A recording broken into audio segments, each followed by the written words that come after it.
Air mata ibuku jadi bahan bakar balas dendamku ke wanita perebut ayah. Semoga yang sudah subscribe rezekinya lancar.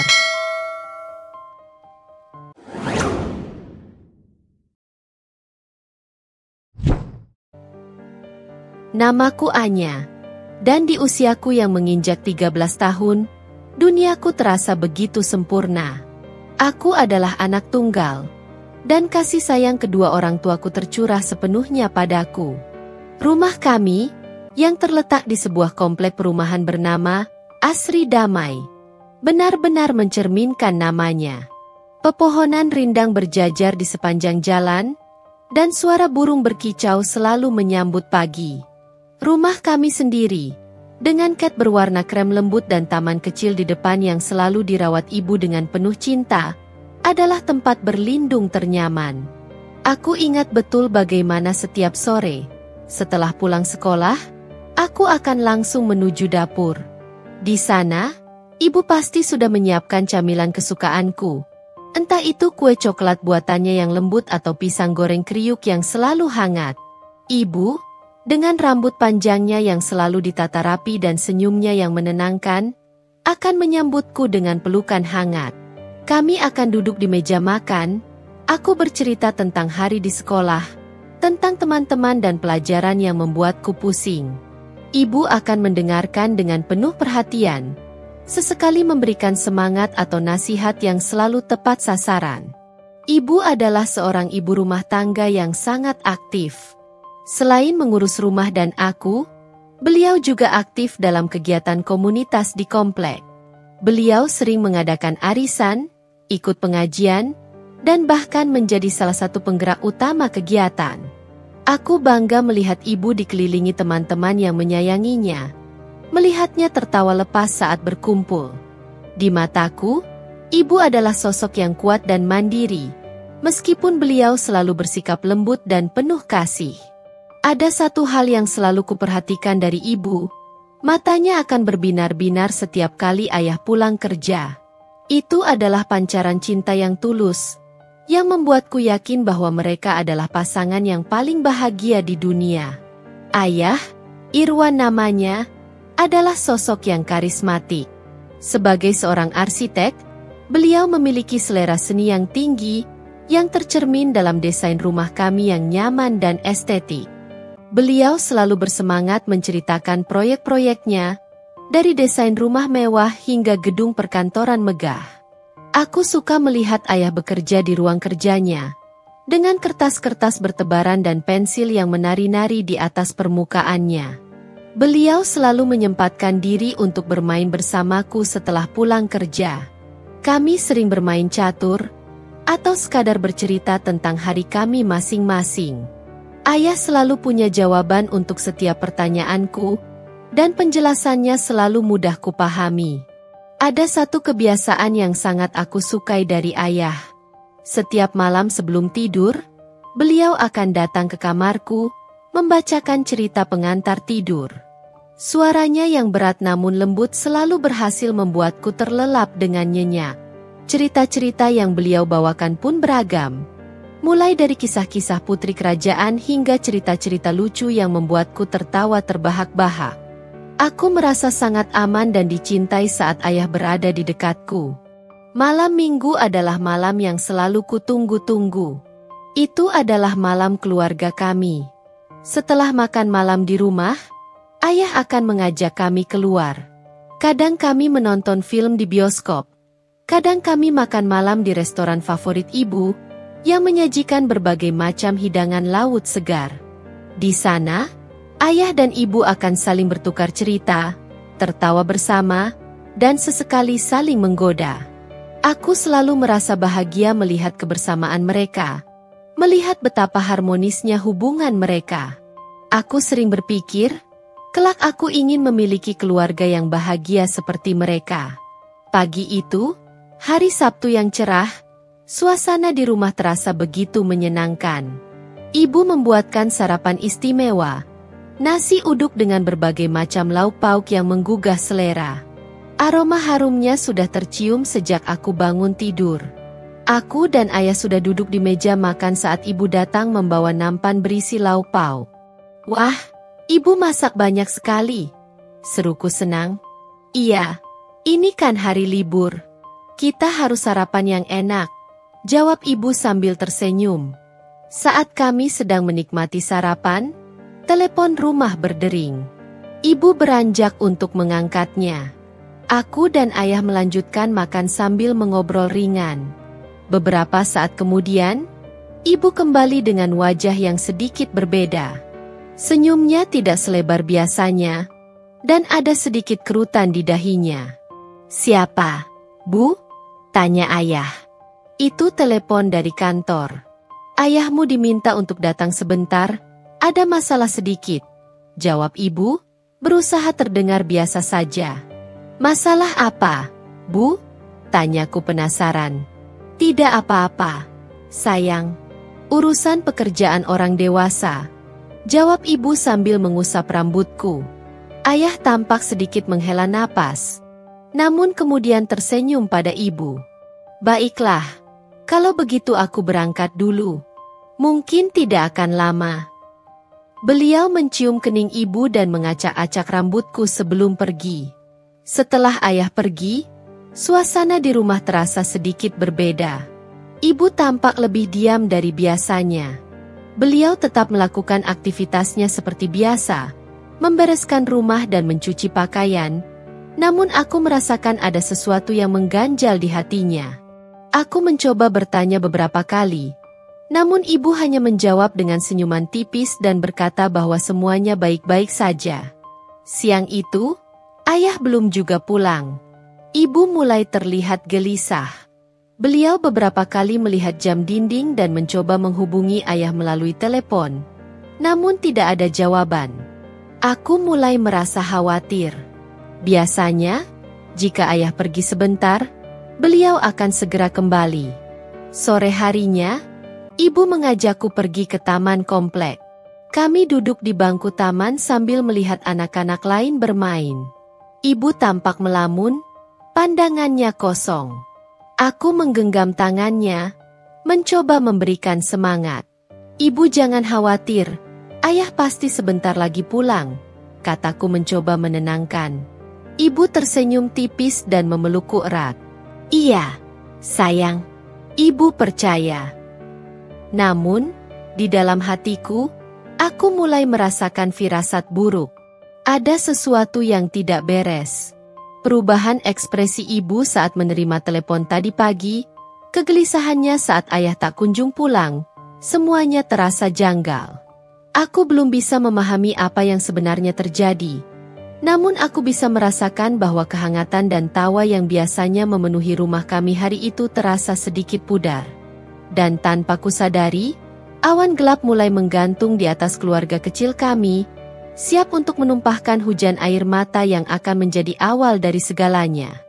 Malam itu terasa begitu panjang dan sunyi. Aku terbangun beberapa kali, selalu dengan harapan melihat ayah sudah terbaring di samping ibu, seperti biasanya. Namun, tempat di sebelahnya tetap kosong dan dingin. Pagi harinya, saat ibu mengajakku sarapan, aku bisa melihat jelas lingkaran hitam di bawah matanya dan raut wajah lelah yang berusaha beliau sembunyikan di balik senyum tipis. Setelah sarapan yang terasa hambar, ibu mengatakan ingin pergi ke kantor ayah. Aku menunggunya di rumah dengan perasaan campur aduk antara cemas dan berharap. Setiap suara mobil yang berhenti di depan rumah membuat jantungku berdebar kencang. Berharap itu adalah ayah. Namun, harapan itu selalu pupus. Saat ibu kembali, aku langsung tahu ada sesuatu yang sangat buruk telah terjadi. Wajahnya pucat pasi, dan matanya merah serta bengkak. Sebelum beliau sempat berbicara, air mata sudah lebih dulu membasahi pipinya. Beliau memelukku erat, dan aku merasakan bahunya bergetar hebat. Ayah. Ibu terisak. Suaranya tercekat di tenggorokan. Aku membalas pelukannya, merasakan ketakutan yang belum pernah kurasakan sebelumnya mencengkeram hatiku. Ayah kenapa? Bu? Apa ayah sakit? Kita harus ke rumah sakit, ujarku panik, mencoba melepaskan pelukannya untuk melihat wajahnya. Ibu menggeleng lemah, air mata terus mengalir tanpa bisa dibendung. Beliau menarik napas dalam-dalam, seolah mengumpulkan seluruh kekuatannya untuk mengucapkan kata-kata yang akan menghancurkan duniaku. Ayah tidak ada di kantor. Beliau pergi dengan wanita lain. Kata-kata itu bagai ribuan anak panah yang menghujam jantungku. Aku membeku, tidak percaya dengan apa yang baru saja kudengar. Ayah? Lelaki yang selalu kupuja, yang selalu menjadi panutanku, tega melakukan ini pada ibu? Pada kami? Rasanya seperti mimpi buruk yang sangat nyata. Tidak mungkin, Bu. Ayah tidak mungkin melakukan itu. Pasti ada salah paham. Aku berusaha menyangkal, berharap ini hanyalah kesalahpahaman yang bisa segera diluruskan. Air mata mulai mengalir di pipiku, bercampur dengan air mata ibu. Ibu kembali memelukku, kali ini lebih erat, seolah ingin melindungiku dari kenyataan pahit ini. Ibu tahu ini sulit kamu terima, sayang. Ibu juga tidak pernah menyangka ini akan terjadi. Ibu menemukan pesan-pesan di telepon ayah dan ada beberapa barang ayah yang tidak ada di rumah. Suara ibu semakin lirih, penuh dengan kepedihan. Aku melepaskan pelukan ibu dan menatapnya dengan mata yang berkaca-kaca. Pesan apa, Bu? Barang apa? Ibu mengusap air matanya dengan kasar. Pesan-pesan yang menunjukkan bahwa ayah punya hubungan dengan wanita lain. Dan beberapa pakaiannya, serta tas kerjanya, tidak ada. Aku terdiam, mencoba mencerna semua informasi ini. Otakku menolak untuk mempercayainya. Ayah yang selalu tampak bahagia bersama kami, ayah yang selalu memeluk dan mencium ibu di depan mataku. Bagaimana mungkin beliau bisa melakukan hal seperti ini? Aku melihat ibu. Wajahnya yang biasanya cerah kini terlihat pucat dan layu. Matanya yang selalu berbinar kini redup dan penuh dengan kesedihan yang mendalam. Aku bisa merasakan betapa hancurnya hati ibu saat ini. Beliau pasti merasa dikhianati, diremehkan, dan sangat terluka. Tiba-tiba, rasa sedih dan kecewa yang kurasakan berubah menjadi amarah yang membara. Amarah yang ditujukan kepada ayah, dan terutama kepada wanita itu. Wanita yang telah berani merebut kebahagiaan ibuku, wanita yang telah membuat ibuku menangis. Aku tidak mengenal wanita itu, aku tidak tahu siapa dia, tapi aku sudah membencinya dengan segenap hatiku. Aku mengepalkan tanganku erat-erat hingga buku-buku jariku memutih. Aku melihat air mata ibu yang terus mengalir tanpa henti. Setiap tetes air mata itu terasa seperti membakar hatiku. Aku tidak bisa membiarkan ini terus terjadi. Aku tidak bisa membiarkan ibuku terus menderita. Dalam hati, aku berjanji. Aku akan melakukan apapun untuk membalas rasa sakit yang telah ayah dan wanita itu berikan kepada ibuku. Air mata ibuku akan menjadi bahan bakar dendamku. Aku akan membuat wanita itu menyesal telah menghancurkan keluarga kami. Aku akan membalas dendam, sepedih dan sepedas air mata ibuku. Saat itu, aku mungkin masih terlalu muda untuk memahami sepenuhnya arti dari sumpah yang kuucapkan. Namun, tekadku sudah bulat. Dendam telah bersemi di hatiku, dan aku tahu, suatu hari nanti, aku akan menuntut keadilan untuk ibuku. Hari-hari setelah pengakuan ibu terasa seperti mimpi buruk yang berkepanjangan. Rumah kami yang dulunya penuh dengan kehangatan dan tawa kini diselimuti kesunyian yang menyayat hati. Ayah benar-benar pergi. Tidak ada telepon, tidak ada pesan, seolah-olah beliau menghilang di telan bumi. Ibu berusaha keras untuk tetap tegar di depanku. Beliau masih memasak, masih mengurus rumah, dan masih mencoba tersenyum saat berbicara denganku. Namun, Aku bisa melihat jelas kesedihan yang tersembunyi di balik matanya yang sayu. Beliau sering melamun, tatapannya kosong, dan terkadang aku mendengar isakannya di malam hari dari kamarnya. Aku sendiri merasa marah, kecewa, dan sangat sedih. Marah pada ayah yang tega melakukan ini pada kami. Kecewa karena ternyata sosok pahlawan yang selama ini kukagumi memiliki sisi gelap yang begitu menyakitkan. Dan sedih, sangat sedih melihat ibu yang begitu terluka. Aku berusaha untuk selalu berada di sisi ibu. Aku menemaninya menonton televisi meskipun aku tidak benar-benar fokus pada acaranya. Aku membantunya membereskan rumah, meskipun hatiku terasa berat.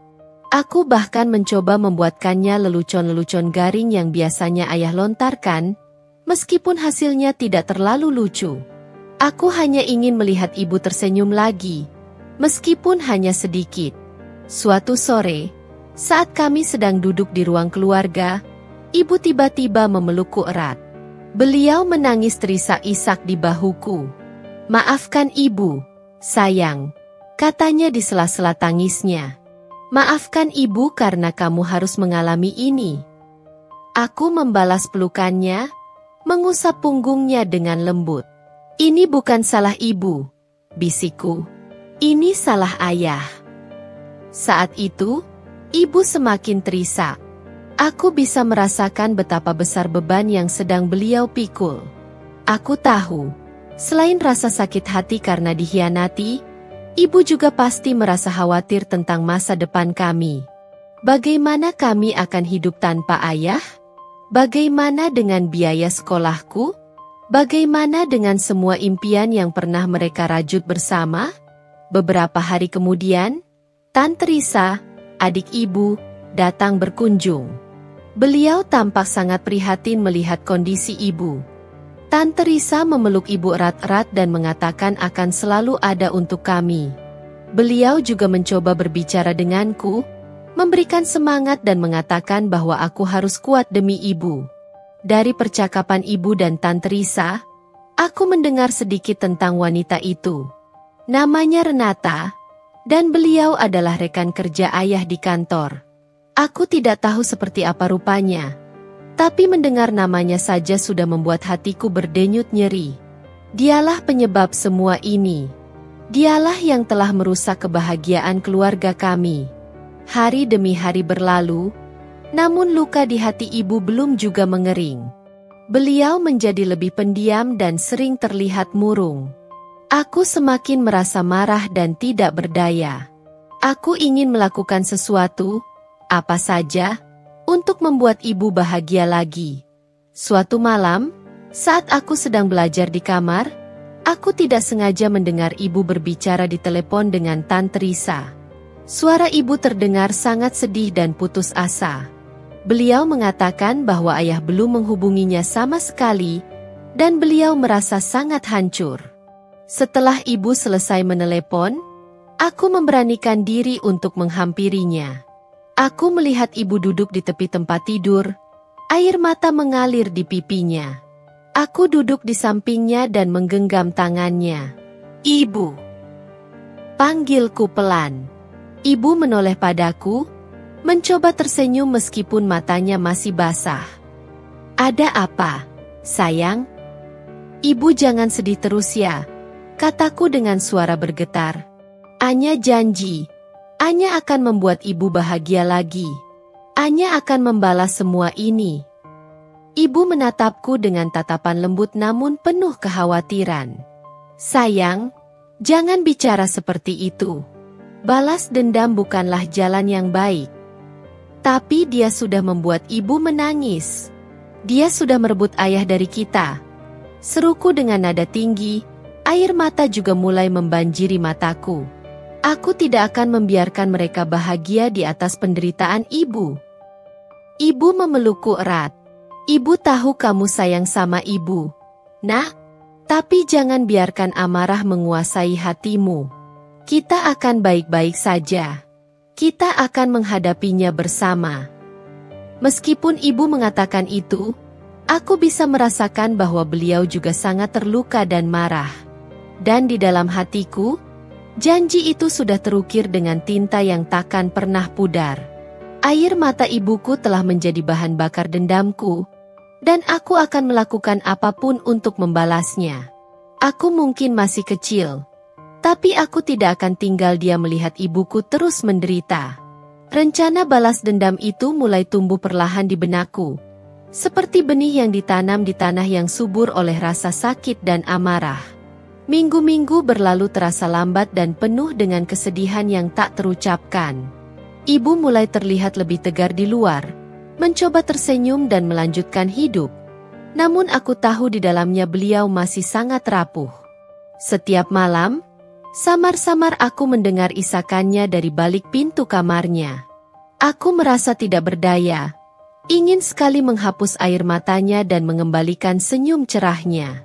Suatu pagi, saat ibu sedang keluar rumah untuk mencari lowongan pekerjaan, aku memutuskan untuk membereskan ruang kerja ayah. Ruangan itu masih menyimpan jejak kehadirannya. Aroma parfumnya yang khas masih tercium samar. Di meja kerjanya, di bawah tumpukan buku-buku arsitektur yang dulu sering kubaca bersamanya, aku menemukan selembar koran yang terlipat. Tanggalnya sudah beberapa minggu lalu. Tapi entah mengapa mataku tertarik pada sebuah artikel kecil di halaman ekonomi. Judulnya berbunyi, pengusaha muda Irwan Wijaya gandeng desainer interior Renata Surya dalam proyek prestisius. Jantungku berdebar tanpa alasan yang jelas saat membaca nama ayah. Namun, kemudian mataku tertuju pada nama berikutnya, Renata Surya. Nama itu terasa seperti duri yang menusuk hatiku. Aku ingat percakapan samar antara ibu dan Tante Risa. Renata, wanita itu. Dengan tangan gemetar, aku meraih koran itu. Kertasnya terasa dingin di jemariku. Aku membaca setiap kata dalam artikel itu dengan saksama. Isinya tentang proyek pembangunan sebuah hotel butik mewah di pusat kota, sebuah kolaborasi antara perusahaan arsitektur ayah dan perusahaan desain interior milik Renata Surya, Surya Interior. Artikel itu memuji visi dan inovasi kedua belah pihak, menyebutkan bahwa proyek ini akan menjadi ikon baru kota. Di bagian bawah artikel, ada sebuah foto kecil. Seorang wanita berdiri dengan anggun di samping foto gedung yang sedang dalam tahap perencanaan. Dia cantik, sangat cantik. Rambutnya ditata modern. Senyumnya tampak profesional namun memancarkan kepercayaan diri yang kuat. Di bawah foto itu tertera jelas, Renata Surya, CEO Surya Interior. Napas terasa tercekat di tenggorokanku. Ini dia. Wajah ini pasti milik wanita itu. Wanita yang telah menghancurkan kebahagiaan ibuku. Wanita yang telah membuat air mata ibuku mengalir. Melihat senyumnya yang tampak tanpa beban di koran itu, rasa marah yang selama ini kupendam meledak dalam diriku. Bagaimana bisa dia terlihat begitu bahagia, seolah tidak ada hati yang dia sakiti? Sementara di rumah, ibuku sedang berjuang untuk menahan rasa sakit yang begitu mendalam. Aku meremas koran itu kuat-kuat, kertasnya menjadi lecek di tanganku. Rasa benci dan dendam mulai mengkristal di dalam hatiku. Aku tidak bisa membiarkan ini begitu saja. Aku harus melakukan sesuatu. Aku harus membuat wanita ini merasakan setidaknya sebagian kecil dari rasa sakit yang telah dia berikan kepada ibuku. Sejak saat itu, Renata Surya menjadi obsesiku. Aku mulai mencari tahu segala sesuatu tentangnya.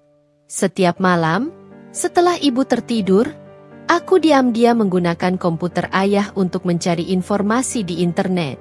Aku membaca semua artikel yang menyebut namanya, mencari tahu tentang perusahaannya, bahkan mencoba mencari akun media sosialnya. Ternyata, Renata Surya adalah sosok yang cukup terkenal di dunia desain interior. Dia sering menjadi pembicara di berbagai seminar, karyanya dipublikasikan di majalah-majalah ternama, dan dia memiliki banyak pengikut di media sosial. Semakin banyak aku tahu tentangnya, semakin besar pula rasa iri dan marah yang kurasakan. Dia tampak memiliki segalanya. Karir yang sukses, penampilan yang menarik, dan ayo. Aku mulai membayangkan berbagai cara untuk membalas dendam. Ide-ide liar dan impulsif bermunculan di benakku. Bagaimana jika aku mengiriminya surat ancaman? Atau mungkin menyebarkan gosip tentang dirinya di internet? Tapi kemudian aku sadar, tindakan-tindakan seperti itu mungkin hanya akan memperburuk keadaan dan membuat ibuku semakin sedih. Aku harus merencanakan sesuatu yang lebih cerdik, sesuatu yang akan benar-benar membuatnya menyesal.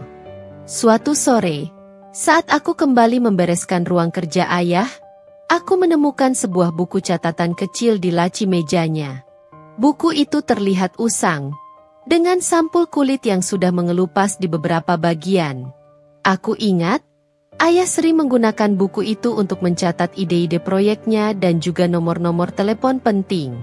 Dengan hati berdebar, aku membuka buku itu dan mulai membolak-baliknya.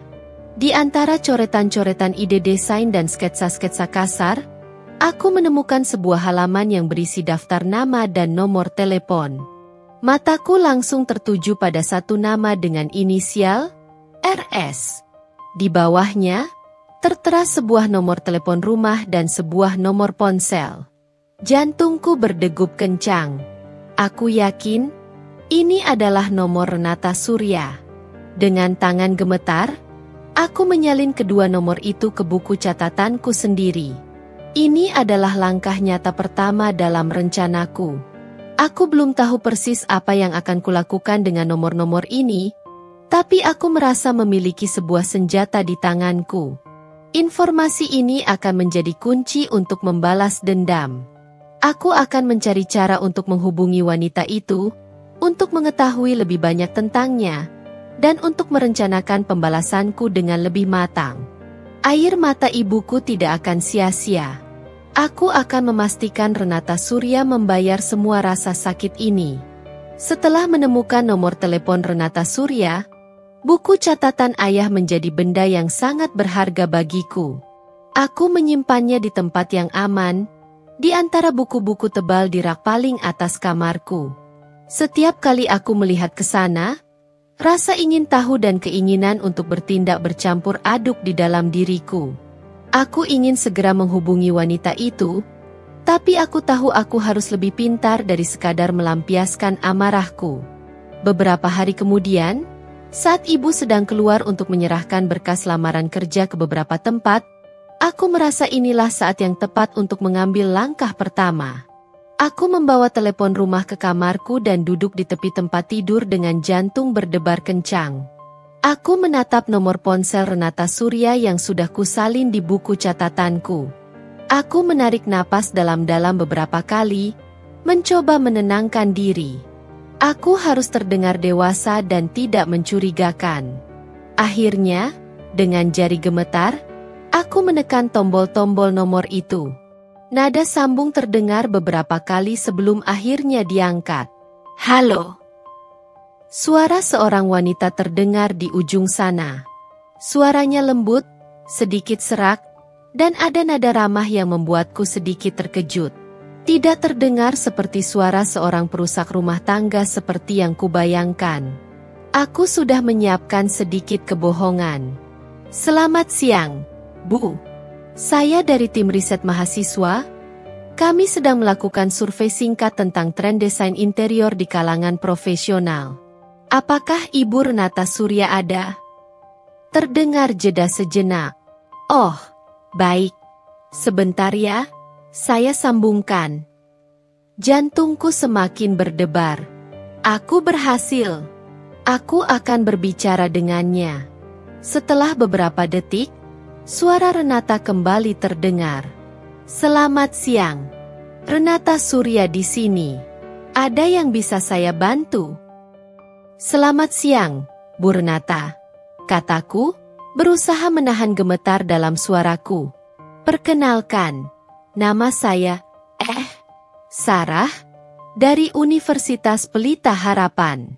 Kami sedang melakukan penelitian tentang pengaruh gaya desain interior terhadap produktivitas kerja. Kami memilih Surya Interior sebagai salah satu perusahaan yang kami wawancarai. Renata terdengar tertarik. Oh, menarik sekali. Kapan kalian berencana untuk wawancara? Sebenarnya, Bu, ini hanya survei awal melalui telepon. Kami hanya ingin mengajukan beberapa pertanyaan singkat tentang filosofi desain Ibu dan pandangan Ibu tentang tren terkini. Aku melanjutkan dengan beberapa pertanyaan umum yang sebelumnya sudah kupikirkan. Aku berusaha terdengar seperti seorang mahasiswa yang sedang melakukan tugas kuliah. Renata menjawab pertanyaanku dengan ramah dan antusias. Dia menjelaskan tentang visinya dalam desain, tentang pentingnya menciptakan ruang yang tidak hanya indah tapi juga fungsional dan nyaman.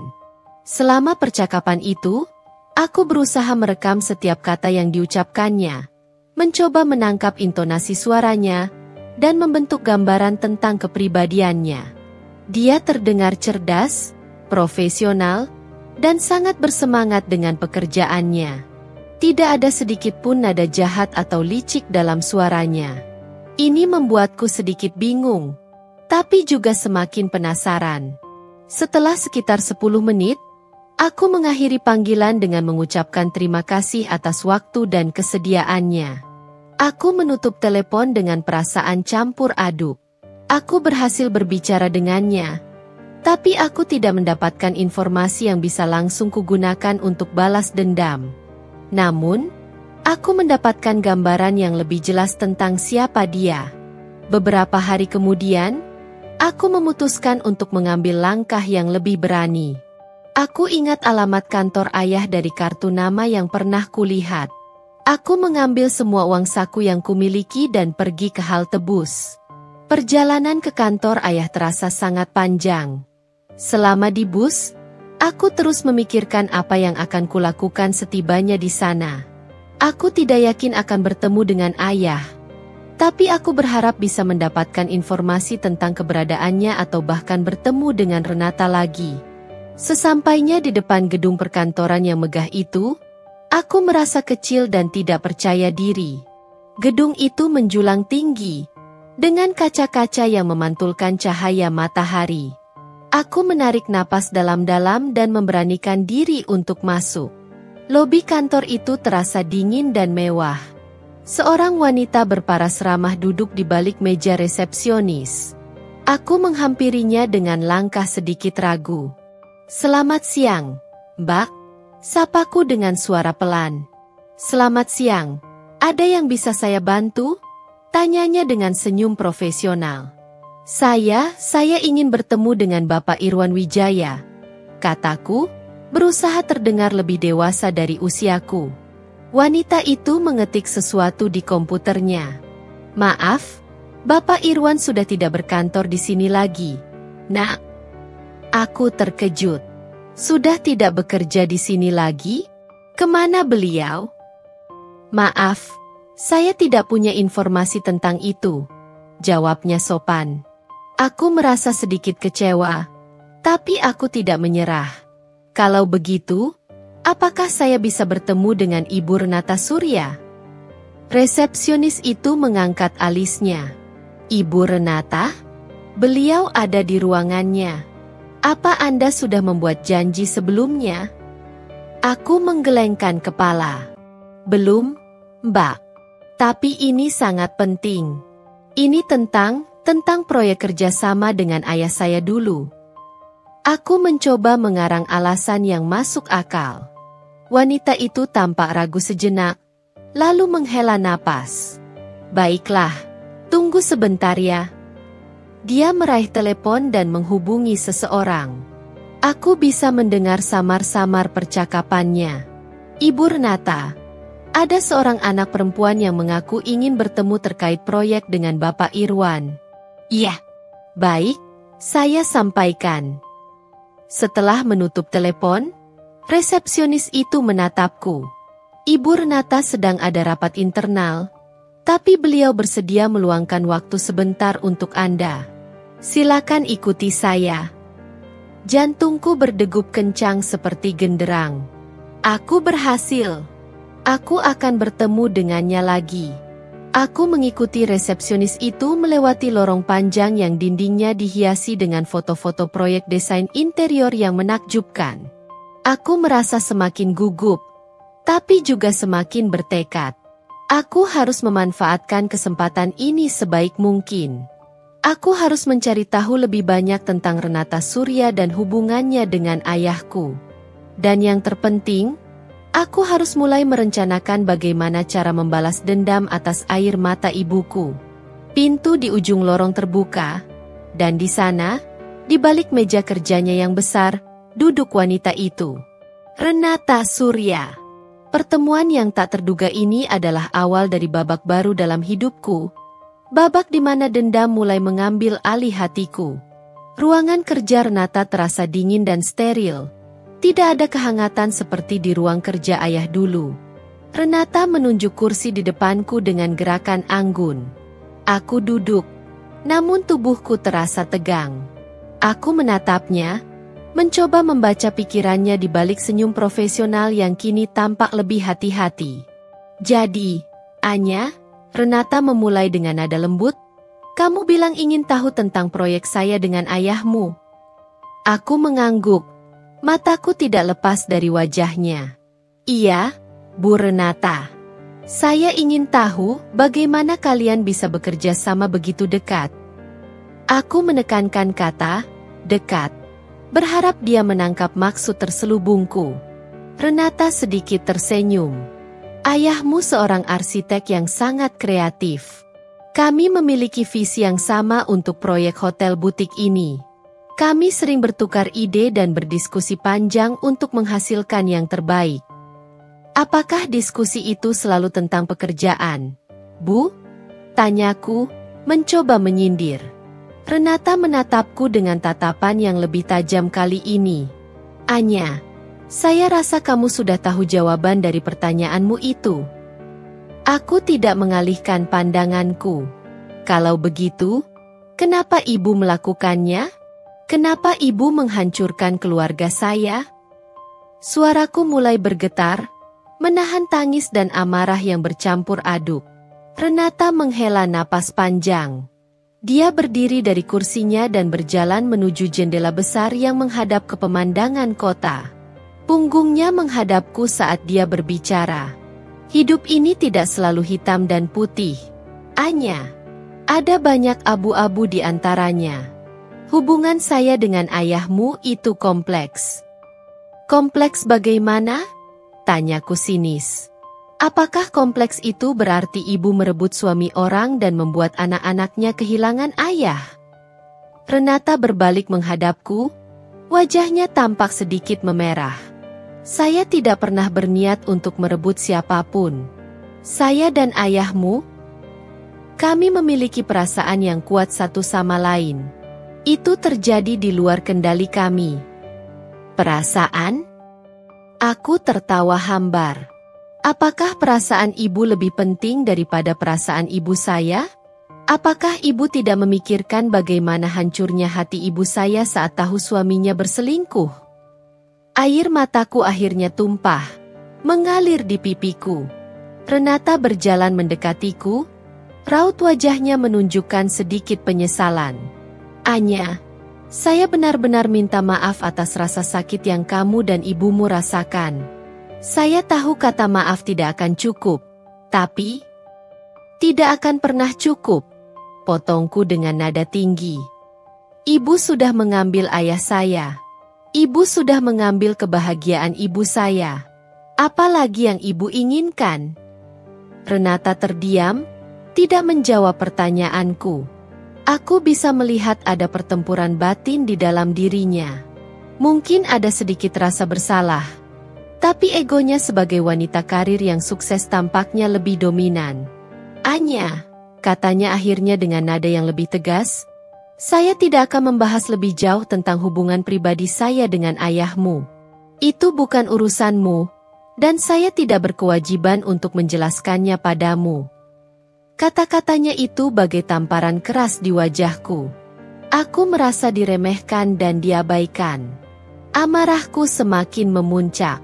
Baiklah, Bu Renata, kataku sambil berdiri, menatapnya dengan tatapan penuh kebencian. Kalau ibu tidak mau jujur, saya akan mencari tahu sendiri semuanya. Saya akan mencari tahu bagaimana ibu bisa menghancurkan keluarga kami. Dan saya janji, ibu akan menyesal telah melakukan ini pada ibu saya. Renata menatapku dengan tatapan yang sulit kuartikan. Ada sedikit ketakutan di matanya kali ini, bercampur dengan rasa marah karena ancamanku. Anya, kamu masih anak-anak. Jangan ikut campur urusan orang dewasa. Kamu tidak tahu apa yang kamu lakukan. Saya tahu satu hal, jawabku dengan suara bergetar namun penuh tekad. Ibu sudah membuat ibu saya menangis setiap malam. Dan saya akan memastikan ibu juga akan merasakan air mata yang sama. Saya akan membalas dendam demi ibu saya. Aku berbalik dan berjalan menuju pintu, tidak ingin melihat wajahnya lebih lama lagi. Setiap langkahku dipenuhi dengan keyakinan bahwa aku harus melakukan sesuatu. Aku harus membuat Renata Surya membayar semua rasa sakit ini. Saat aku keluar dari ruangan itu dan berjalan menyusuri lorong kantor yang terasa dingin dan asing, aku merasakan perubahan dalam diriku. Aku bukan lagi Anya yang dulu, gadis kecil yang bahagia dan tanpa beban. Aku adalah Anya yang dipenuhi dengan amarah dan tekad untuk membalas dendam. Pertemuan singkat dengan Renata hari ini telah menguatkan tekadku. Aku tahu ini tidak akan mudah, tapi aku tidak akan menyerah. Aku akan mencari cara untuk mengungkap semua kebohongan dan rahasia Renata, dan aku akan menggunakan semuanya untuk menghancurkan kebahagiaannya, sama seperti dia telah menghancurkan kebahagiaan ibuku. Benih rencana balas dendam itu telah tertanam kuat, dan aku siap untuk memasuki babak selanjutnya. Babak di mana aku akan mulai mengumpulkan informasi dan menyusun strategi untuk membalas air mata ibuku. Setelah pertemuan singkat namun penuh emosi dengan Renata, aku merasa seperti detektif yang baru mendapatkan petunjuk pertama dalam kasus besar. Aku tahu, untuk bisa membalas dendam dengan efektif, aku tidak bisa hanya mengandalkan amarah. Aku membutuhkan informasi yang akurat dan bisa kugunakan untuk menyerang balik. Malam itu, setelah memastikan ibu sudah tertidur pulas, aku menyelinap ke ruang kerja ayah. Komputer di mejanya terasa dingin saat kujamah. Aku menyalakannya dan mulai menjelajahi dunia maya. Aku mengetik nama, Renata Surya, di mesin pencari, dan dalam hitungan detik, ratusan hasil muncul. Aku membuka satu persatu tautan, membaca artikel-artikel wawancara, profil perusahaan Surya Interior, dan berita-berita tentang proyek-proyeknya yang sukses. Aku menemukan foto-foto Renata di berbagai acara penghargaan, seminar desain, dan peluncuran produk mewah. Di setiap foto, dia tampak percaya diri, elegan, dan selalu tersenyum. Senyum yang sama yang kulihat di koran. Senyum yang terasa begitu palsu dan menyakitkan bagiku. Aku merasa geram melihatnya begitu bahagia dan sukses. Seolah tidak ada beban atau rasa bersalah atas apa yang telah dia lakukan. Aku mencoba mencari tahu lebih dalam tentang kehidupan pribadinya. Aku menjelajahi akun media sosialnya, melihat foto-foto liburannya ke tempat-tempat eksotis, kebersamaannya dengan teman-teman yang tampak sosialita. Semakin banyak yang ku ketahui tentang kehidupannya yang tampak sempurna, semakin besar pula rasa iri dan kebencian yang tumbuh di dalam diriku. Aku ingin merusak kesempurnaan itu, membuatnya merasakan kepedihan yang sama seperti yang dirasakan ibuku. Aku juga mencoba mencari informasi tentang masa lalunya. Aku mencari tahu tentang keluarganya, pendidikan, dan karir awalnya. Namun, Renata tampaknya sangat menjaga privasinya. Tidak banyak informasi detail yang bisa kutemukan. Seolah-olah dia muncul begitu saja sebagai seorang desainer sukses tanpa jejak masa lalu yang jelas. Ini justru membuatku semakin curiga. Apakah ada sesuatu yang dia sembunyikan? Saat sedang melihat-lihat profil LinkedIn Renata, mataku tertumbuk pada daftar koneksinya. Ada ratusan nama, Sebagian besar adalah orang-orang penting di industri desain dan arsitektur. Dan kemudian, aku melihatnya, Herman Wijaya. Nama belakang yang sama dengan ayah. Aku mengerutkan kening, mencoba mengingat apakah ayah pernah menyebut nama itu. Ya, pernah. Ayah pernah bercerita tentang seorang arsitek senior yang sangat dihormati, salah satu pendiri firma arsitektur tempat ayah dulu bekerja. Pak Herman. Sebuah ide cemerlang tiba-tiba muncul di benakku. Mungkin Pak Herman tahu sesuatu tentang Renata dan hubungannya dengan ayah. Mereka mungkin pernah bekerja bersama di masa lalu. Beliau mungkin memiliki informasi yang tidak bisa kudapatkan dari internet atau dari Renata sendiri. Ini adalah petunjuk yang sangat berharga. Aku segera mencari buku kontak ayah. Setelah membolak-balik beberapa halaman, aku menemukan nama Herman Wijaya dengan nomor telepon rumah dan kantornya. Aku mencatat kedua nomor itu dengan hati-hati di buku catatanku.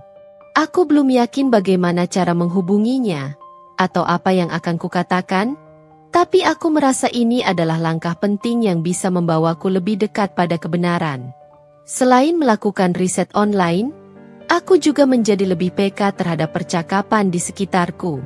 Aku lebih sering berada di dekat ibu saat beliau berbicara dengan teman-temannya atau dengan Tante Risa. Aku berusaha menangkap setiap informasi sekecil apapun yang mungkin berkaitan dengan ayah atau Renata. Beberapa hari kemudian, saat ibu sedang berbicara di telepon dengan Bu Anita, tetangga sebelah rumah yang juga merupakan teman baiknya, aku tidak sengaja mendengar percakapan mereka. Ibu bercerita dengan nada sedih tentang perubahan sikap ayah beberapa bulan sebelum dia pergi. Ibu mengatakan bahwa ayah sering menerima telepon dari nomor yang tidak dikenal dan menjadi lebih tertutup. Beliau juga sering pulang larut malam dengan alasan pekerjaan yang menumpuk. Yang paling membuat ibu curiga adalah ketika beliau menemukan struk pembelian sebuah gelang emas di saku jas ayah, padahal ayah tidak pernah memberikan gelang emas kepada ibu. Informasi ini bagaikan kepingan puzzle yang mulai tersusun. Gelang emas itu pasti untuk Renata. Ayah sudah menjalin hubungan dengan wanita itu jauh sebelum dia pergi dari rumah. Mereka telah berbohong dan menyembunyikan semuanya dari ibu. Rasa marahku semakin membuncah. Aku bertekad untuk mengungkap semua kebohongan ini. Aku ingin membuktikan kepada ibu bahwa ayah telah mengkhianatinya dan Renata adalah dalang di balik semua ini. Aku ingin melihat Renata menerima akibat dari perbuatannya. Aku mulai merencanakan bagaimana cara menghubungi Pak Herman.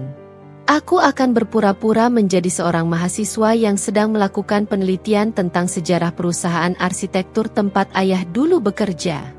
Aku akan mengatakan bahwa aku ingin mewawancarai beliau tentang masa-masa awal perusahaan dan menanyakan tentang proyek-proyek yang melibatkan arsitek-arsitek lain, termasuk ayah dan mungkin juga Renata. Malam itu, sebelum tidur, aku melihat foto keluarga kami yang tergantung di dinding kamar. Di foto itu, kami bertiga tersenyum bahagia di depan Menara Eiffel saat liburan ke Paris beberapa tahun lalu. Kenangan indah itu kini terasa begitu menyakitkan. Ayah yang ada di foto itu terasa seperti orang asing bagiku. Bagaimana bisa beliau melakukan ini pada kami? Aku mengusap air mata yang tiba-tiba mengalir di pipiku. Aku mengambil foto itu dan memeluknya erat. Aku tidak akan membiarkan ini terus terjadi. Ibu, bisikku dalam kegelapan. Aku akan membuat mereka menyesal. Aku akan membalas semua air mata ibu. Dengan tekad yang membara, aku memejamkan mata. Aku tahu jalan yang kupilih ini penuh dengan rintangan, tapi aku tidak akan menyerah. Aku akan mengumpulkan semua jejak digital, semua bisikan masa lalu, dan menggunakan setiap petunjuk yang kudapatkan untuk mengungkap kebenaran dan membalas dendam. Nomor telepon Pak Herman Wijaya di buku catatanku terasa seperti kunci yang akan membukakan pintu menuju rahasia yang selama ini tersembunyi. Malam setelah menemukan nomor telepon Pak Herman Wijaya, aku sulit tidur. Pikiranku dipenuhi dengan rencana dan pertanyaan. Bagaimana aku akan memulai percakapan? Apa yang harus kutanyakan agar tidak terlihat mencurigakan? Aku menulis beberapa pertanyaan di buku catatanku, mencoba menyusunnya agar terdengar seperti seorang siswa SMP yang polos dan antusias dengan sejarah arsitektur. Aku berlatih mengucapkan kalimat-kalimat itu di depan cermin, memastikan suaraku terdengar dan tidak dibuat-buat. Hari Rabu pagi, aku merasa sangat gugup. Aku mengenakan seragam sekolahku yang paling rapi, berharap itu akan memberikan kesan baik pada Pak Herman. Aku membawa buku catatanku yang sudah penuh dengan pertanyaan dan beberapa lembar kertas kosong untuk mencatat jawabannya. Di dalam tasku, terselip foto keluarga kami yang dulu bahagia, sebagai pengingat akan tujuan utamaku. Saat tiba di depan kantor Pak Herman, jantungku berdebar semakin kencang. Kantor itu terletak di sebuah bangunan tua yang tampak kokoh dan berkarakter. Di lobi, aku disambut oleh seorang resepsionis wanita yang tersenyum ramah. Aku menyebutkan namaku dan mengatakan bahwa aku memiliki janji wawancara dengan Pak Herman. Tak lama kemudian, seorang pria parubaya dengan rambut yang sudah memutih di beberapa bagian, namun dengan mata yang masih bersinar cerah, keluar dari sebuah ruangan. "Anya, silakan masuk, nak," sapanya dengan suara hangat. Itu pasti Pak Herman. Ruang kerjanya terasa nyaman dan penuh dengan sejarah. Di rak-rak buku berjajar rapi buku-buku tebal tentang arsitektur, seni, dan sejarah. Di atas meja kerjanya, terdapat beberapa model bangunan yang tampak rumit dan indah. Aroma kertas tua dan kopi bercampur di udara, menciptakan suasana yang tenang dan inspiratif. Kami duduk di dua kursi berhadapan di dekat jendela. Aku memulai wawancara dengan pertanyaan-pertanyaan umum tentang awal mula perusahaan Wijaya Arsitek, pendirinya, dan visi mereka. Pak Herman menjawab dengan antusias, menceritakan berbagai kisah menarik tentang masa-masa sulit dan kejayaan perusahaan. Beliau tampak senang bisa berbagi pengalamannya dengan seorang siswa yang tertarik dengan bidang ini. Setelah beberapa saat, aku mulai mengarahkan pembicaraan ke topik yang lebih spesifik. "Bapak juga pasti mengenal banyak arsitek hebat yang pernah bekerja di sana." "Ya, Pak?" tanyaku sambil melihat daftar nama yang sudah kucatat di buku. "Tentu saja," jawab Pak Herman sambil tersenyum. "Banyak sekali arsitek berbakat yang pernah menjadi bagian dari Wijaya Arsitek. Beberapa di antaranya bahkan sudah memiliki firma arsitektur sendiri yang sukses. Seperti ayah saya, Bapak Irwan Wijaya?" tanyaku dengan nada sedikit hati-hati. Wajah Pak Herman sedikit berubah. Ada sedikit nada prihatin dalam suaranya. "Ya, Irwan. Dia adalah salah satu yang paling berbakat. Saya sangat menyayangkan keputusannya untuk keluar dari perusahaan beberapa tahun lalu." "Apakah Bapak tahu kenapa ayah saya keluar, Pak?" tanyaku, mencoba menggali lebih dalam. Pak Herman menghela napas pelan. "Yah, ada beberapa alasan pribadi. Saya tidak terlalu tahu detailnya. Tapi yang jelas, itu adalah kehilangan besar bagi perusahaan. Inilah saatnya. Aku harus menyebut nama Renata. Apakah Bapak juga mengenal Ibu Renata Surya, Pak? Saya dengar beliau juga pernah bekerja sama dengan Wijaya Arsitek." Pak Herman menatapku dengan tatapan yang lebih intens kali ini. "Renata? Ya, saya sangat mengenalnya. Dia dulu sering datang ke kantor untuk berkolaborasi dalam beberapa proyek desain interior. Dia bekerja di firma kecil saat itu, tapi idenya sangat brilian." "Apakah Ibu Renata sudah lama mengenal ayah saya, Pak?" tanyaku, mencoba terdengar seperti anak kecil yang penasaran dengan koneksi orang tuanya. Pak Herman tampak berpikir keras, mengerutkan keningnya. Seingat saya, mereka mulai dekat sekitar beberapa tahun sebelum Irwan keluar. Mereka sering bekerja sama dalam proyek-proyek yang menggabungkan arsitektur dan desain interior. Saya perhatikan, mereka memiliki chemistry yang baik dalam bekerja. Beliau berhenti sejenak, lalu melanjutkan dengan nada yang sedikit berbeda. Bahkan, saya ingat beberapa kali melihat mereka makan siang bersama atau pulang bersama setelah jam kerja. Kata-kata Pak Herman ini seperti kepingan puzzle yang sangat penting. Mereka tidak hanya rekan kerja biasa. Mereka sudah dekat di luar jam kantor. Ini semakin menguatkan dugaanku tentang hubungan tersembunyi mereka. Aku mencoba untuk mendapatkan lebih banyak detail tanpa terlihat terlalu tertarik. Apakah Bapak tahu proyek apa saja yang paling sering mereka kerjakan bersama, Pak? Pak Herman menyebutkan beberapa nama proyek besar yang pernah dikerjakan oleh Wijaya Arsitek dan Surya Interior.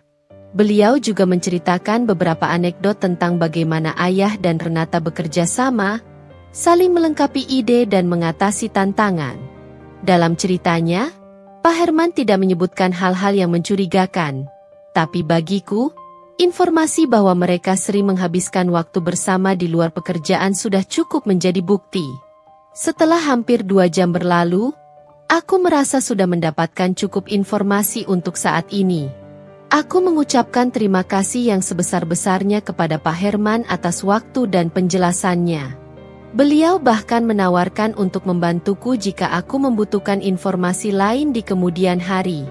Saat aku berjalan keluar dari kantor Pak Herman, aku merasa seperti mendapatkan secercah cahaya di tengah kegelapan. Aku sekarang tahu bahwa hubungan Ayah dan Renata sudah terjalin jauh lebih lama dari yang kubayangkan.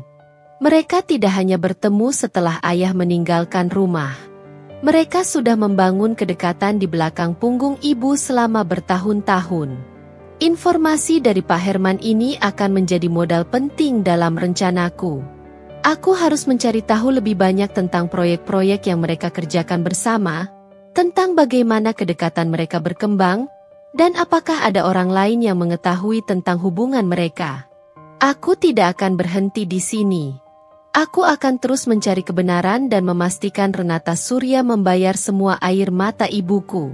Langkah selanjutnya adalah mencari tahu lebih banyak tentang proyek-proyek kolaborasi Ayah dan Renata.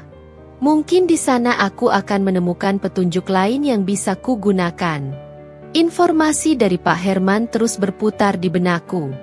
Kedekatan Ayah dan Renata ternyata sudah terjalin cukup lama, bahkan sebelum Ayah meninggalkan rumah. Ini semakin menguatkan keyakinanku bahwa Renata adalah penyebab utama hancurnya keluarga kami. Sekarang, aku harus mencari bukti yang lebih konkret tentang hubungan mereka dan bagaimana hal itu mempengaruhi ibuku. Aku kembali menyelinap ke ruang kerja Ayah di malam hari. Kali ini, aku tidak hanya mencari di meja kerjanya, tapi juga di lemari arsip yang terletak di sudut ruangan. Lemari itu penuh dengan dokumen-dokumen lama, map-map berisi proposal proyek, dan foto-foto kegiatan kantor. Debu beterbangan saat aku membukanya, membuatku sedikit bersin. Aku mulai mencari-cari map yang mungkin berkaitan dengan proyek-proyek kolaborasi antara Wijaya Arsitek dan Surya Interior. Aku memeriksa tanggal dan nama proyek di setiap map. Setelah beberapa jam mencari, akhirnya aku menemukan beberapa map yang memiliki logo kedua perusahaan dan tanggal yang sesuai dengan periode waktu yang disebutkan Pak Herman. Dengan hati berdebar, aku membuka salah satu map. Di dalamnya terdapat proposal proyek hotel butik mewah yang pernah dibahas Ayah di rumah.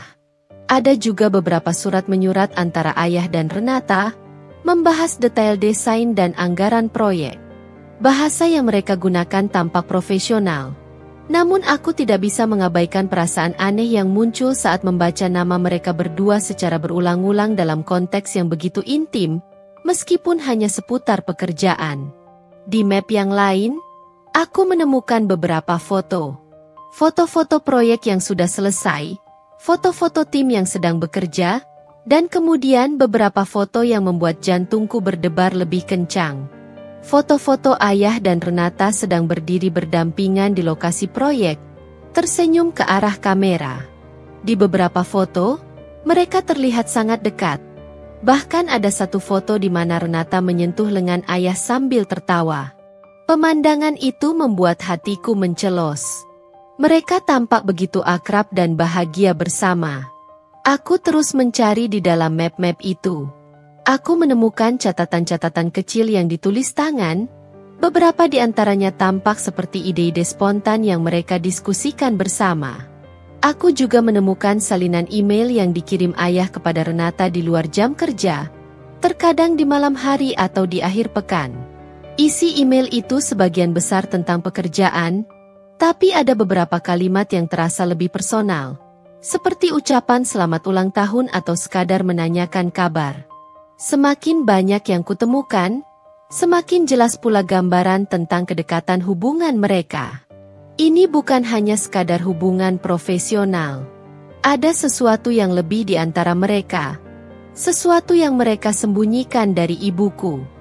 Saat aku sedang memeriksa sebuah map besar berisi gambar-gambar desain, sebuah amplop kecil terjatuh dari dalamnya. Amplop itu berwarna putih polos, tanpa nama pengirim. Dengan rasa penasaran, aku membukanya. Di dalamnya terdapat beberapa lembar foto yang lebih pribadi. Foto-foto ayah dan Renata sedang berlibur bersama. Mereka terlihat santai dan bahagia, berpegangan tangan di pantai, tertawa bersama di sebuah restoran, dan berpose mesra di depan menara Eiffel. Melihat foto-foto itu, air mataku tidak bisa lagi kutahan. Ini adalah bukti yang selama ini kucari. Ayah telah mengkhianati ibu. Beliau tidak hanya berselingkuh, tapi juga membangun hubungan yang mendalam dengan wanita ini di belakang punggung ibu. Rasa marah dan sakit hati bercampur aduk di dalam diriku. Aku menggenggam foto-foto itu erat-erat. Hatiku dipenuhi dengan tekad untuk membalas dendam. Setelah menemukan bukti-bukti ini, aku merasa rencanaku mulai terbentuk dengan lebih jelas. Aku tidak bisa menghadapi Renata secara langsung dengan amarah. Aku harus menggunakan informasi ini untuk menyerangnya dengan cara yang lebih cerdik dan menyakitkan. Aku harus mencari cara untuk mengungkap perselingkuhan mereka kepada orang-orang terdekat Renata, kepada rekan-rekan kerjanya, bahkan mungkin kepada publik. Aku ingin merusak reputasinya, menghancurkan citra sukses yang selama ini dia bangun. Aku juga memikirkan tentang ibuku. Apakah aku harus menunjukkan foto-foto ini padanya? Aku ragu. Ini pasti akan semakin menyakitinya. Mungkin lebih baik jika aku menggunakan informasi ini untuk membalas dendam tanpa melibatkan ibu secara langsung. Aku ingin melindunginya dari rasa sakit yang lebih dalam. Malam itu, aku tidur dengan pikiran yang berkecamuk. Aku memiliki bukti perselingkuhan ayah dan Renata. Aku memiliki informasi tentang kehidupan Renata dan karirnya yang sukses. Sekarang, aku hanya perlu menyusun strategi yang tepat untuk menggunakan semua ini demi membalas air mata ibuku. Setelah berhari-hari merenungkan bukti-bukti yang kutemukan, aku akhirnya memutuskan langkah pertama dalam rencanaku. Aku tidak akan langsung menyerang Renata secara terbuka. Aku akan menggunakan cara yang lebih halus, cara yang akan menanamkan keraguan dan kecurigaan di benak orang-orang di sekitarnya. Aku membuat alamat email baru dengan nama samaran. Kemudian, aku menulis sebuah email singkat namun provokatif yang berisi beberapa foto mesra ayah dan Renata saat mereka berlibur. Aku tidak menuliskan nama pengirim dalam email tersebut. Aku hanya menuliskan subjek yang cukup menarik perhatian, rahasia di balik kesuksesan Renata Surya. Aku mengirimkan email itu ke beberapa alamat yang kutemukan dari profil LinkedIn Renata. Aku memilih orang-orang yang memiliki posisi penting di perusahaan Surya Interior, beberapa rekan bisnisnya, dan bahkan beberapa jurnalis yang pernah menulis tentangnya. Aku berharap email anonim ini akan menimbulkan pertanyaan dan membuat orang-orang mulai mencari tahu lebih dalam tentang Renata. Setelah mengirimkan email tersebut, aku merasa sedikit lega, tapi juga sangat gugup. Aku tidak tahu bagaimana reaksi orang-orang yang menerima email itu. Apakah mereka akan mengabaikannya? Atau justru akan mempercayainya dan mulai menyelidiki Renata? Aku hanya bisa menunggu dan melihat apa yang akan terjadi. Beberapa hari berlalu tanpa ada tanda-tanda yang jelas. Ibu masih terus mencari pekerjaan dan tampak sedikit lebih tegar. Meskipun aku tahu luka di hatinya belum sepenuhnya sembuh. Aku berusaha bersikap biasa di depannya, tidak ingin menambah bebannya dengan kecemasanku sendiri. Namun, di sekolah, aku mulai mendengar bisikan-bisikan tentang Renata Surya. Beberapa teman yang orang tuanya bekerja di bidang desain interior membicarakan tentang rumor yang beredar di kalangan profesional. Mereka mengatakan ada desainer interior ternama yang sedang tersandung masalah pribadi, meskipun mereka tidak menyebutkan nama secara jelas. Aku merasa jantungku berdebar kencang. Apakah emailku sudah mulai bekerja? Kemudian, aku melihatnya secara langsung.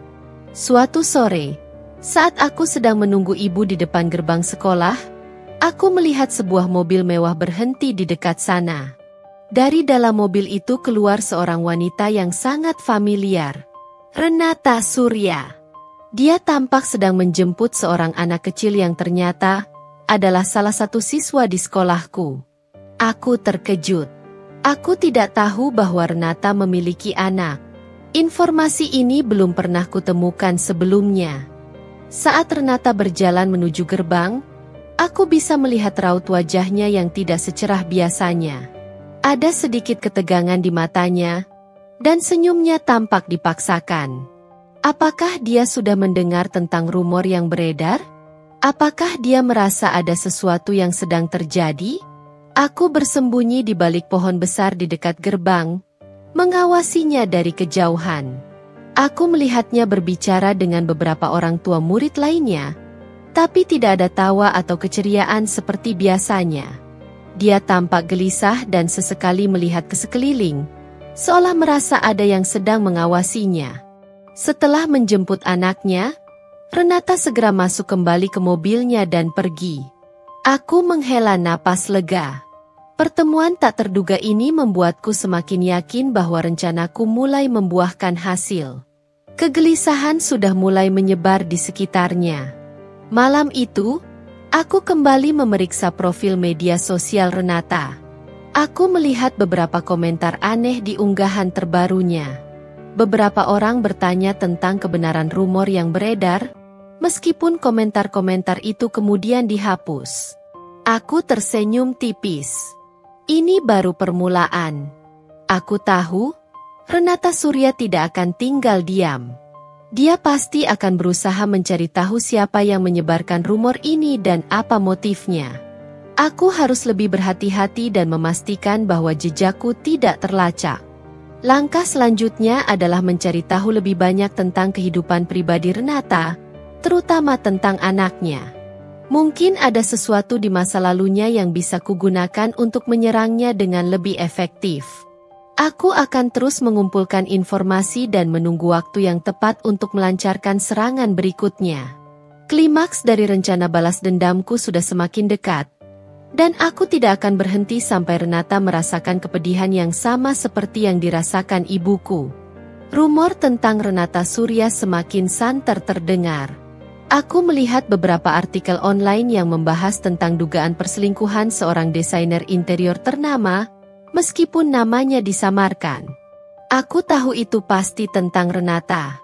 Kegelisahan yang kulihat di wajahnya beberapa hari yang lalu kini semakin jelas terlihat di media. Namun, Renata tidak tinggal diam. Aku mendengar dari teman sekolahku yang ibunya bekerja di perusahaan lain yang sering berkolaborasi dengan Surya Interior, bahwa Renata sedang berusaha keras mencari tahu siapa yang menyebarkan rumor ini. Dia bahkan dikabarkan menyewa seorang ahli IT untuk melacak jejak email anonim yang beredar. Aku menjadi lebih waspada. Aku memastikan tidak ada jejak yang bisa menghubungkanku dengan email tersebut.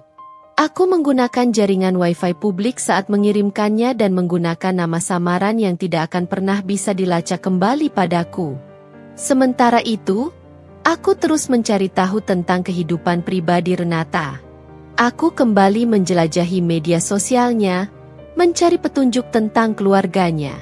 Aku menemukan beberapa foto dirinya bersama seorang anak laki-laki yang kutahu adalah putranya. Aku juga menemukan beberapa foto dirinya bersama seorang pria yang lebih tua, yang kemungkinan adalah ayahnya. Aku mulai berpikir, menyerang Renata secara langsung mungkin akan membuatnya semakin defensif dan justru menyulitkan rencanaku. Mungkin aku harus mencari cara untuk menyentuh hatinya, atau setidaknya membuatnya merasakan ketakutan akan kehilangan sesuatu yang berharga baginya. Aku kembali teringat pada putranya. Aku mulai mencari tahu tentang sekolahnya, kegiatan ekstrakurikulernya, dan teman-temannya. Aku bahkan beberapa kali sengaja berada di sekitar sekolahnya saat jam pulang, mencoba melihat interaksi Renata dengan putranya. Aku melihat betapa sayangnya dia pada anak itu. Dia selalu menggandeng tangannya erat, tersenyum lembut, dan mendengarkan dengan penuh perhatian saat putranya bercerita. Sebuah ide licik mulai terlintas di benakku. Bagaimana jika aku menggunakan putranya sebagai alat untuk membalas dendam? Aku bisa saja mendekati putranya, berpura-pura menjadi temannya, dan kemudian, tapi aku segera menggelengkan kepala. Tidak, aku tidak bisa melakukan itu. Melibatkan anaknya dalam rencana balas dendamku adalah tindakan yang terlalu keji. Bahkan untuk seseorang seperti Renata yang telah menyakiti ibuku. Aku harus mencari cara lain. Aku kembali fokus pada karir Renata. Reputasinya adalah segalanya baginya. Aku harus mencari cara untuk merusak citra sukses yang selama ini dia bangun.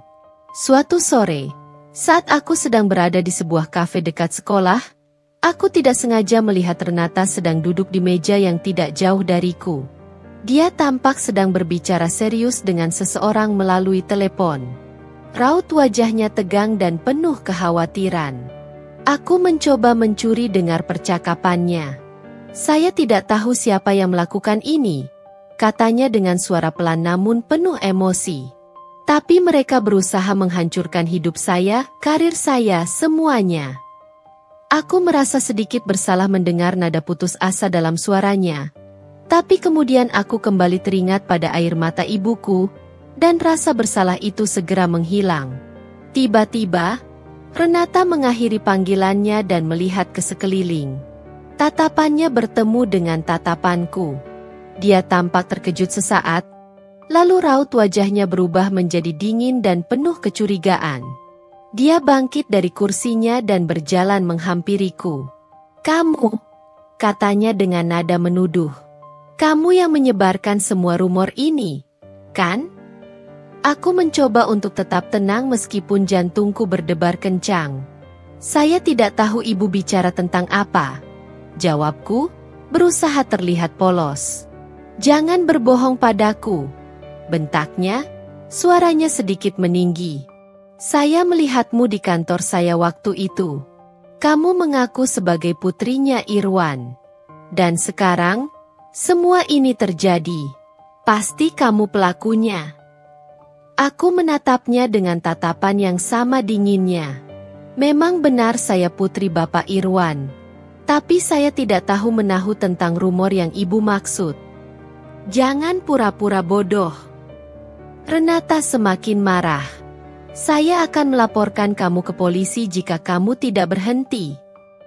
"Laporkan saja kalau ibu punya bukti," jawabku dengan nada menantang. "Saya tidak melakukan apa-apa." Renata menatapku dengan tatapan penuh amarah dan frustrasi. Dia tampak ingin mengatakan sesuatu lagi, tapi kemudian menghela napas dan berbalik pergi. Pertemuan tak terduga ini membuatku semakin berhati-hati. Renata sudah mulai mencurigaiku.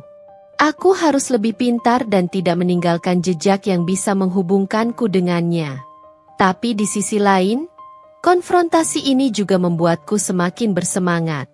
Aku tahu aku sudah berhasil membuatnya gelisah. Sekarang, aku hanya perlu menunggu waktu yang tepat untuk melancarkan serangan yang lebih besar. Setelah konfrontasi singkat namun menegangkan di kafe, aku tahu Renata akan semakin waspada. Aku harus bergerak cepat sebelum dia berhasil melacak jejakku atau mengambil tindakan lebih lanjut. Aku memutuskan untuk menggunakan kartu terakhirku, mengungkap kebenaran tentang hubungannya dengan ayah secara lebih terbuka dan di tempat yang paling tidak terduga. Beberapa hari kemudian, aku melihat sebuah undangan di meja ibu. Itu adalah undangan untuk acara gala amal tahunan yang diadakan oleh Asosiasi Arsitek dan Desainer Interior Kota. Ayah dan ibu biasanya selalu menghadiri acara ini. Aku tahu Renata pasti juga akan hadir, mengingat posisinya di industri ini. Ini adalah kesempatan yang sempurna.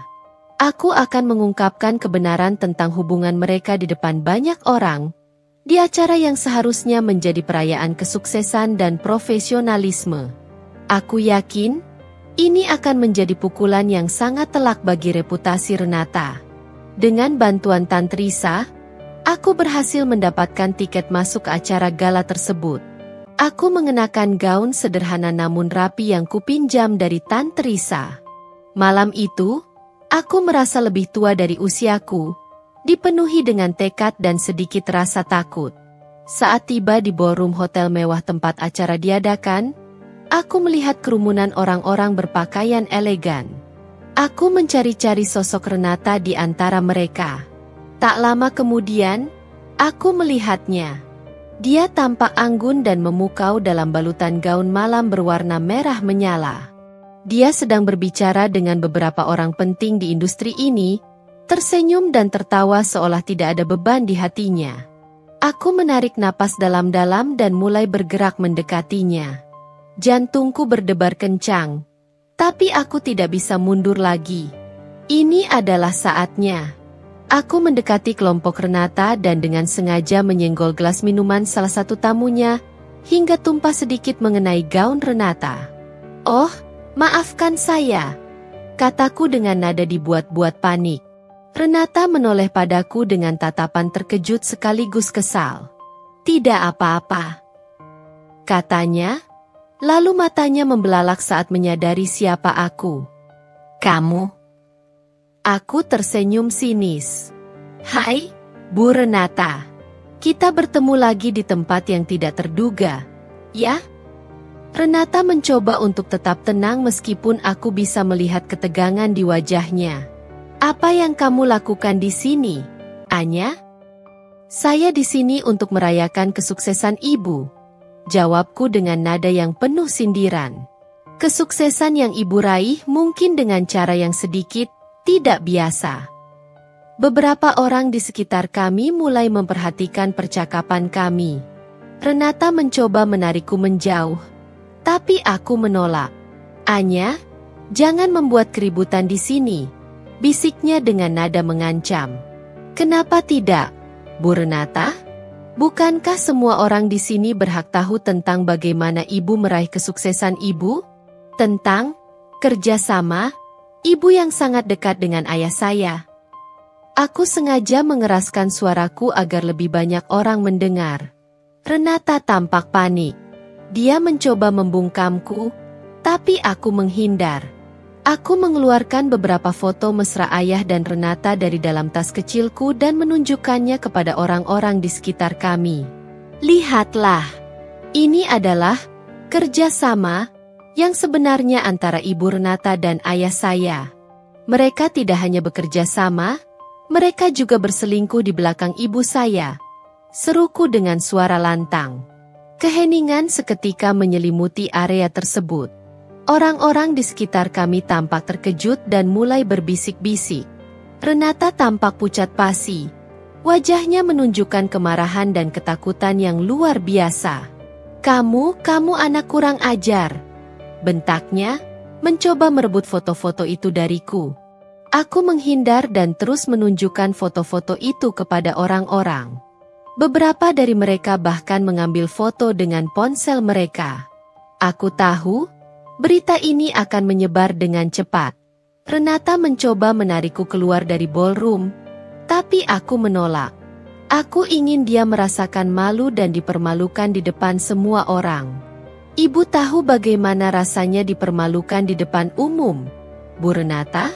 Bagaimana rasanya dikhianati dan ditinggalkan? Sekarang ibu merasakannya sendiri, kataku dengan nada dingin.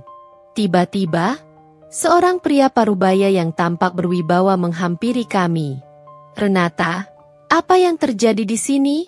Tanyanya dengan nada tegas. Aku tahu pria ini. Dia adalah salah satu tokoh penting di asosiasi ini. Renata mencoba menjelaskan dengan nada gugup, tapi aku memotongnya. Pria ini berhak tahu yang sebenarnya. Pak, Ibu Renata berselingkuh dengan ayah saya dan menghancurkan keluarga kami. Aku menunjukkan foto-foto itu kepada pria tersebut. Pria itu melihat foto-foto itu dengan seksama, lalu menatap Renata dengan tatapan kecewa. Renata, apa benar ini? Renata tidak bisa menjawab. Air mata mulai mengalir di pipinya. Reputasinya hancur dalam sekejap. Semua mata tertuju padanya, penuh dengan rasa ingin tahu dan penghakiman. Aku merasa sedikit puas melihat Renata dipermalukan seperti ini. Tapi di saat yang sama, aku juga merasa sedikit kosong. Balas dendam ini tidak terasa semanis yang kubayangkan.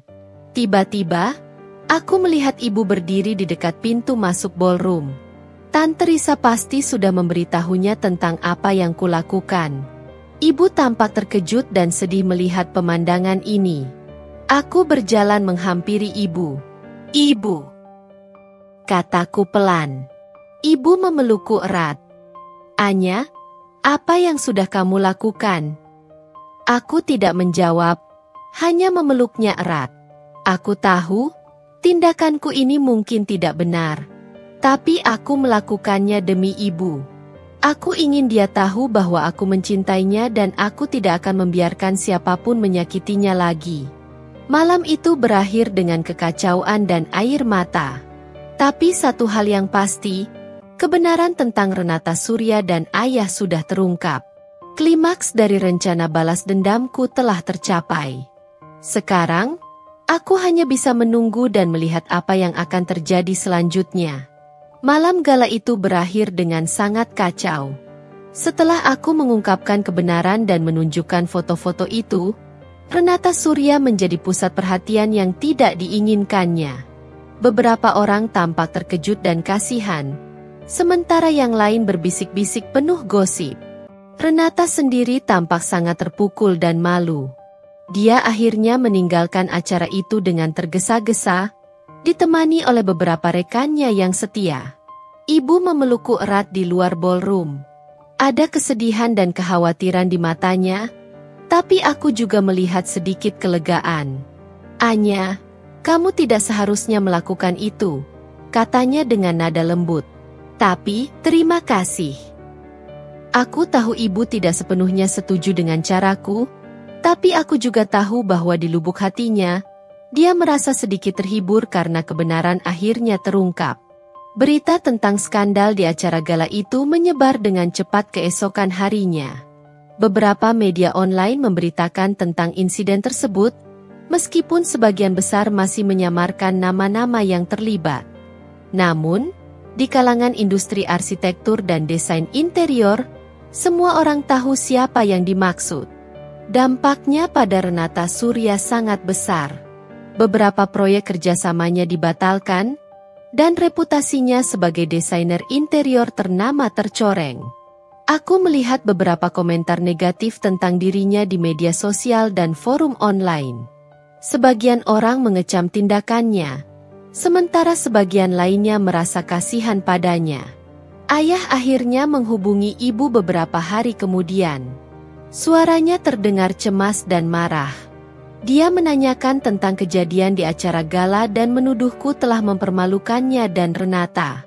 Ibu menjawabnya dengan tenang namun tegas, mengatakan bahwa dia sendiri yang telah mempermalukan dirinya sendiri dengan perselingkuhannya. Percakapan mereka tidak berlangsung lama dan berakhir dengan nada dingin. Sementara itu, kehidupan kami di rumah perlahan mulai kembali normal. Ibu tampak lebih tenang dan tidak lagi sering melamun. Beliau mulai fokus pada pekerjaan barunya sebagai guru les privat dan tampak menikmati interaksinya dengan murid-muridnya. Aku merasa senang melihatnya kembali bersemangat. Aku sendiri merasa sedikit berbeda. Setelah melampiaskan dendamku, ada rasa hampa yang kurasakan. Meskipun aku senang karena Renata mendapatkan akibat dari perbuatannya, aku juga merasa bersalah karena telah bertindak di luar batas dan melibatkan banyak orang dalam masalah pribadi ini. Tante Risa sangat mendukung kami. Beliau sering datang berkunjung, membawa makanan, dan menemani ibu mengobrol. Beliau juga berbicara denganku secara pribadi, mengatakan bahwa meskipun tindakanku didasari oleh rasa sayang dan pembelaan terhadap ibu, aku harus belajar untuk menyelesaikan masalah dengan cara yang lebih dewasa dan bijaksana di masa depan. Beberapa minggu kemudian, aku tidak sengaja bertemu dengan Renata di sebuah supermarket. Dia tampak lebih kurus dan tidak seceria dulu. Matanya terlihat sayu, dan senyumnya menghilang. Saat melihatku, dia tampak terkejut, lalu mengalihkan pandangannya dan berjalan menjauh. Aku tidak mencoba untuk mengejarnya. Aku merasa tidak ada lagi yang perlu kukatakan padanya. Aku menyadari bahwa balas dendam tidak selalu memberikan kepuasan yang abadi. Meskipun aku telah berhasil membuat Renata menderita, luka di hatiku dan hati ibuku tidak serta-merta menghilang. Proses penyembuhan akan membutuhkan waktu yang lebih lama. Namun, satu hal yang pasti, kebenaran telah terungkap, dan ibuku tidak lagi harus hidup dalam kebohongan. Aku telah melakukan apa yang kuanggap benar untuk melindunginya, meskipun caranya mungkin tidak sempurna. Sekarang, kami harus fokus pada masa depan dan membangun kembali kehidupan kami yang telah hancur. Beberapa bulan berlalu sejak malam gala yang penuh drama itu. Kehidupan kami perlahan menemukan ritmenya yang baru. Ibu semakin menikmati pekerjaannya sebagai guru les. Beliau tampak lebih bersemangat dan sering bercerita tentang murid-muridnya yang lucu dan pintar. Aku senang melihat senyumnya kembali menghiasi wajahnya. Aku sendiri juga mulai fokus pada sekolah. Nilai-nilaiku sempat menurun karena terlalu banyak pikiran dan energi yang terkuras untuk rencana balas dendamku. Sekarang, aku berusaha keras untuk mengejar ketertinggalan dan kembali berprestasi. Hubunganku dengan ibu menjadi lebih dekat dari sebelumnya. Kami sering menghabiskan waktu bersama, berbagi cerita, dan saling mendukung. Aku merasa bersalah karena telah melibatkan ibu dalam rencanaku, meskipun tujuanku baik. Kami berdua akhirnya berbicara dari hati ke hati tentang apa yang terjadi. Ibu mengatakan bahwa dia mengerti mengapa aku melakukan itu, dan dia menghargai usahaku untuk melindunginya. Namun, dia juga menekankan pentingnya memaafkan dan melepaskan kemarahan agar kami berdua bisa benar-benar sembuh. Ayah masih sesekali menghubungi ibu, mencoba untuk meminta maaf dan menjelaskan semuanya. Namun, ibu belum siap untuk berbicara dengannya. Beliau membutuhkan waktu untuk memproses semua yang terjadi dan memutuskan apa yang terbaik untuk masa depannya dan masa depanku. Aku tidak ikut campur dalam keputusan ibu. Aku menghormati apapun yang beliau pilih. Aku mulai merenungkan kembali tindakanku terhadap Renata Surya. Meskipun aku merasa dia pantas mendapatkan apa yang terjadi padanya, aku juga menyadari bahwa balas dendam tidak membawa kedamaian yang abadi. Aku mungkin telah berhasil merusak reputasinya, tapi aku juga telah mengotori tanganku sendiri dengan kemarahan dan kebencian. Suatu hari, saat aku sedang berjalan-jalan di taman, aku melihat Renata sedang duduk sendirian di sebuah bangku. Dia tampak lebih kurus dan wajahnya terlihat lelah. Aku sempat berpikir untuk menghampirinya, tapi kemudian aku mengurungkan niatku. Aku rasa kami berdua masih membutuhkan waktu untuk menyembuhkan luka masing-masing. Aku mulai memahami apa yang dikatakan ibu tentang memaafkan. Memaafkan bukan berarti melupakan apa yang terjadi, tapi lebih kepada melepaskan beban kemarahan dan kebencian agar kita bisa melanjutkan hidup dengan lebih ringan. Aku belum tahu apakah aku bisa benar-benar memaafkan ayah dan Renata, tapi aku tahu aku harus mencoba untuk melepaskan semua emosi negatif ini demi diriku sendiri dan demi ibu. Kehidupan kami tanpa ayah memang berbeda. Ada kekosongan yang terasa, terutama saat-saat tertentu seperti hari ulang tahun atau hari libur. Namun, kami belajar untuk mengisi kekosongan itu dengan cara kami sendiri. Kami menciptakan tradisi-tradisi baru dan saling menguatkan satu sama lain. Aku belajar banyak dari pengalaman ini. Aku belajar tentang pengkhianatan dan rasa sakit hati. Tapi aku juga belajar tentang kekuatan cinta dan ketahanan seorang ibu. Aku belajar bahwa balas dendam mungkin terasa memuaskan sesaat, tapi pada akhirnya, yang paling penting adalah proses penyembuhan dan kemampuan untuk memaafkan. Masa depan masih terbentang di depan kami. Aku tidak tahu apa yang akan terjadi selanjutnya. Tapi aku yakin bahwa aku dan ibu akan menghadapinya bersama. Kami telah melalui badai yang hebat, dan kami berhasil melewatinya dengan lebih kuat dan lebih dekat dari sebelumnya. Aku akan terus belajar dan tumbuh, berusaha menjadi pribadi yang lebih baik dan lebih bijaksana. Dan aku akan selalu ada untuk ibu, seperti dia selalu ada untukku. Waktu terus berjalan. Musim berganti, dan kehidupan kami terus berlanjut. Ibu akhirnya memutuskan untuk secara resmi bercerai dengan ayah. Prosesnya berjalan lancar meskipun menyakitkan. Ibu tampak lebih tegar dan fokus pada kebahagiaannya sendiri dan kebahagiaanku. Ayah beberapa kali mencoba menghubungiku, mengirim pesan dan email. Awalnya aku mengabaikannya, tapi kemudian ibu menyarankan agar aku mencoba mendengarkannya. Dengan berat hati, aku akhirnya setuju. Percakapanku dengan ayah tidak mudah. Ada banyak hal yang perlu dibicarakan, banyak luka yang perlu disembuhkan. Ayah mengakui kesalahannya dan meminta maaf dengan tulus atas rasa sakit yang telah dia timbulkan. Dia mengatakan bahwa dia menyesal telah membuat keputusan bodoh yang menghancurkan keluarganya. Aku mendengarkannya, mencoba memahami perspektifnya, meskipun aku belum bisa sepenuhnya memaafkannya. Aku membutuhkan lebih banyak waktu untuk itu. Aku tidak pernah lagi bertemu langsung dengan Renata Surya setelah malam gala itu. Namun, aku sesekali melihat berita tentangnya di internet. Karirnya memang sempat meredup, beberapa proyek besar dibatalkan, dan dia sempat menghilang dari sorotan publik. Namun, perlahan dia mulai membangun kembali reputasinya, meskipun tidak lagi seberkilau dulu.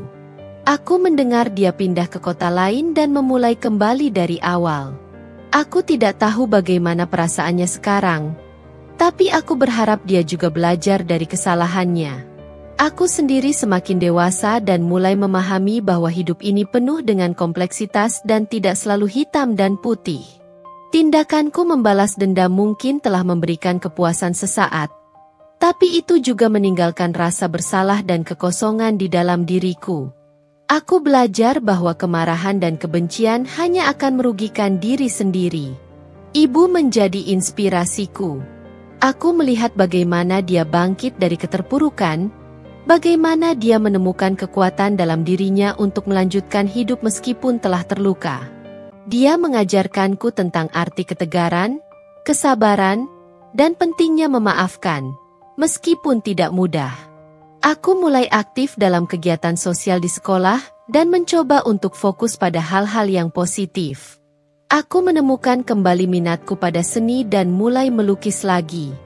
Melalui lukisan, aku bisa mengekspresikan emosi dan pikiran-pikiran yang sulit kuucapkan. Suatu sore, saat aku sedang melukis di taman belakang rumah, ibu menghampiriku dan duduk di sampingku. Kami berdua terdiam sejenak, menikmati keindahan senja. "Anya," kata ibu pelan, "ibu bangga padamu. Kamu sudah tumbuh menjadi gadis yang kuat dan pintar." Aku tersenyum dan menyandarkan kepalaku di bahunya.